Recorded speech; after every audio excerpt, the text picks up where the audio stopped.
This is Turd Flinging Monkey for TFM News. I'm going to be responding to an article by John Hawkins called I Feel Sorry for Real Men in the Millennial Generation. I'm also going to be posting some follow-up commentary from Dr. Helen Smith about this article and responding to that as well. Now, I didn't know previous to this who John Hawkins was. I may have seen his work here and there. However, with this article, he really just captures, in essence, in one single article, the entire TradCon mindset. What I really want to focus on is the solution, or the lack of solution, rather. So I want to quote a few paragraphs. He says, quote, "The sad truth is that men, like all people, tend to do what they're rewarded for doing and avoid situations that punish them. The cultural changes over the last 50 years have hit, quote, real men particularly hard. There was a time when a man without a college education could work hard and make enough money to take care of himself, a wife, and a couple of kids. He might not have had much, but his wife treated him like a king, and he could take pride in the fact that he was taking care of his family. Fast forward to 2015, and because of computers, automation, shipping containers, and the lowered cost of world transport, those men can barely take care of themselves, much less a wife and kids. Furthermore, because we dole out so much money in welfare, in many cases a woman and her kids may be better off without a man in the house.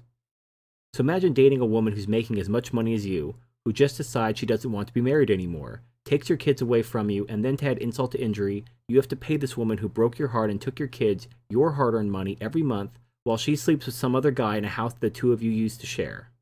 Almost every man reading this knows other men in this situation. Because it's so common, it makes the potential cost of entering into a marriage considerably higher for the man than it used to be." Absolutely right. Absolutely right. And this is interesting because this is what MGTOW say. Not necessarily the stuff about automation. I'm actually in favor of automation.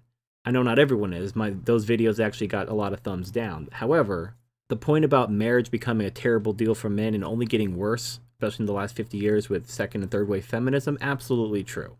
Now here's what's interesting. Towards the end of the article, the author decides to present his solution.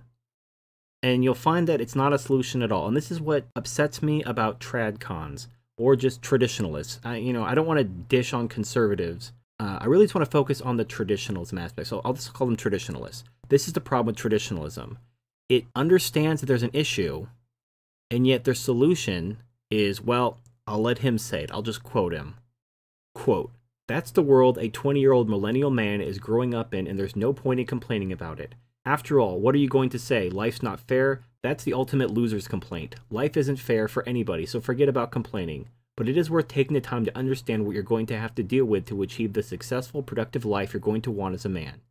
Some, quote, men will just give up, play video games for 40 hours a week, and live in their parents' basement for their whole lives.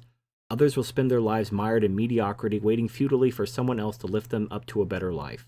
More guys will give up on being real men and will be the pathetic, neutered, male liberal feminists want them to be. That's their choice, but as the great Abraham Maslow once said, quote, if I were dropped out of a plane into the ocean and told the nearest land was 1,000 miles away, I'd still swim, and I despise the one who gave up, unquote. People's desires and potential are different. You don't have to be Chuck Norris, John Wayne, or Steve Jobs to be a real man.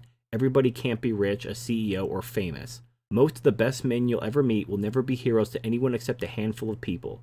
They also won't be perfect. Life knocks all of us on our ass at times, but the guys who persevere in the face of adversity, have a moral code, and set an example by acting like real men will be remembered after they're gone. It may only be in the hearts and minds of their families and friends, but in the end, aren't they the ones that matter most? So keep fighting, keep working, love your country, your family, stand for what's right even when it's hard. Be the man of honor, the man who raises his kids right, the man whom people call for advice on something. Do your duty, be a real man, and do what you can with what you have, where you're at. If you're reading this, no matter what your feelings, no matter how hard it gets, you can do it," unquote. And that's the end of the article. And this is what pisses me off about traditionalists. Their solution is just to be a man, just press forward, raise your head high, walk proudly into that slaughterhouse. Be proud that you're being turned into hamburgers, because that's what real cows do. That's not a solution. Embracing your slavery is not a solution. Just keep on going, guys. Just work hard. Yeah, embrace it. Be the slave that your country needs. Be the slave your family needs. Be the slave everybody needs. Don't live for yourself.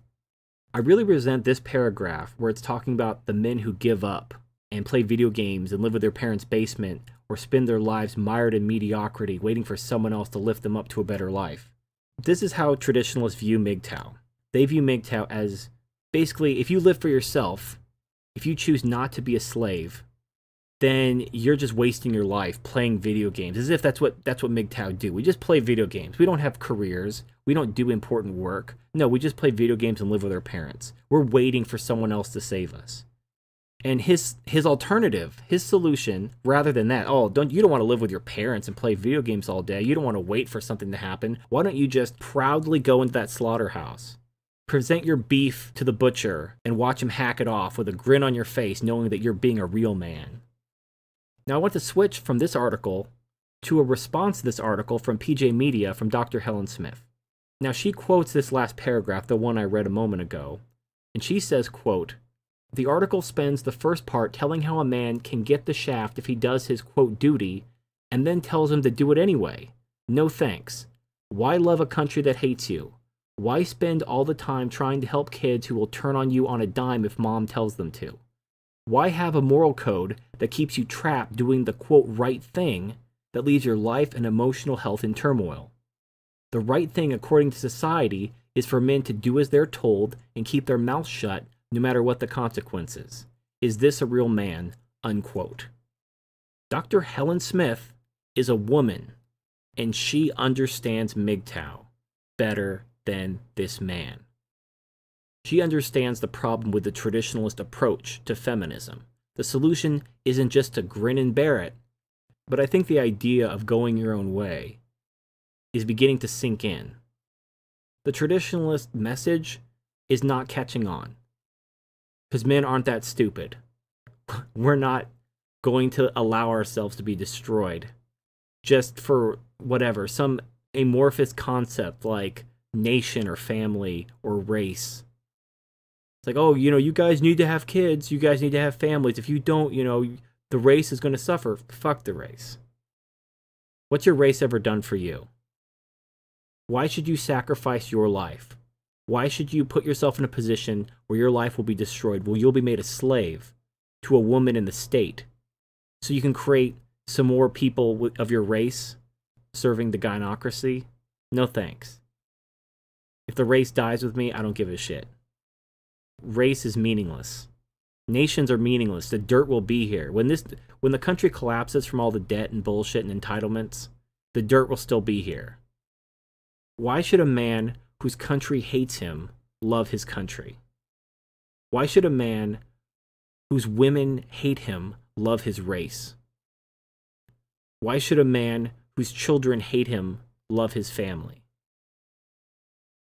That's not rational. It's not rational to not only love what hates you, but to sacrifice your life for what hates you. And if this is what a real man is, you can go ahead and keep it. You could take your real man and you can shove it right up your ass. In my original video, I had a small clip from a 1940 movie called The Great Dictator starring Charlie Chaplin. Now I want to clear a few things up. I think I caused some confusion because I didn't properly frame the context of that clip, and I don't think a lot of people were familiar with that movie since it was made in 1940. The entire movie, The Great Dictator, is like a comedy drama meant to mock Hitler. It was not there to glorify Hitler. So there's a little history lesson. Number two, I mainly use that clip for one section. The section where he says, "Soldiers, don't give yourselves to brutes, men who despise you and enslave you, who regiment your lives, tell you what to do, what to think, and what to feel, who drill you, diet you, treat you like cattle, use you as cannon fodder. You are not machines, you are not cattle, you are men." Now, some people took that clip as some sort of advocacy for communism or using words like unity. I'm coming off as a leftist. This is really sad to me. I understand that social justice warriors co-opt these terms because they have emotional impact. Just like feminists use the word rape to describe everything they don't like. Social justice warriors will use any words they think will get results. So words like liberty, unity, these are powerful emotional words, so social justice warriors use them to further their agenda. That doesn't mean these are leftist words, that calling for brotherhood and unity and the emancipation and freeing of slaves, because that's really what men are in a gynocentric society. That's what the point of this video was. I just want to clear up that using that clip from The Great Dictator was not an endorsement of Charlie Chaplin's personal politics. It wasn't an endorsement of communism. It wasn't an endorsement of leftism. I was talking about men not being treated like cattle, not being treated like machines to be used. And obviously you have male feminists on the left and you have traditionalists on the right. And they both want the same thing. Traditionalism and feminism are two sides of the same coin known as gynocentrism. So other than a little bit of appreciation, there's no difference between a feminist and a traditionalist, because they both demand the male sacrifice his life and his happiness for them. And that's why I use that clip from The Great Dictator. Because men, you are not machines, you are not cattle, you are men. This is Turd Flinging Monkey signing off.